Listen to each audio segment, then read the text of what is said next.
नमस्कार प्रणाम। हमरोरा लोग के एगो सावन के स्पेशल शंकर भगवान के गीत सुनावे जा रहल बानी। एकरा के सुनी जा, काहे कि सावन में शंकर भगवान के गीत गावल बहुत जरूरी बा।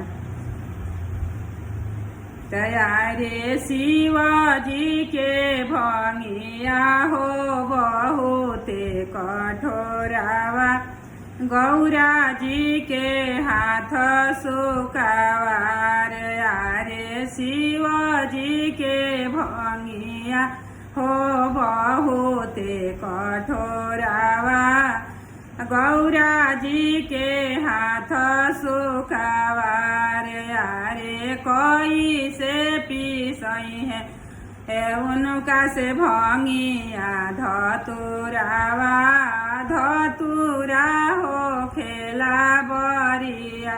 रे यारे कोई से पीसई है उनसे भंगिया धतुरावा, भंगिया हो खेला बरिया।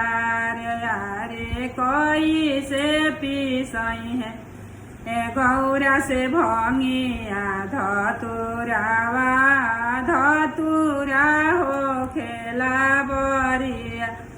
यारे शिवाजी के भंगिया रे बहुते कठोरावा, गौरा जी के हाथ सुकावार। यारे कोई से पीसई है उनसे भंगिया धतुरावा, धतुरा हो खेला बरिया, धतुरा हो खेला बरिया।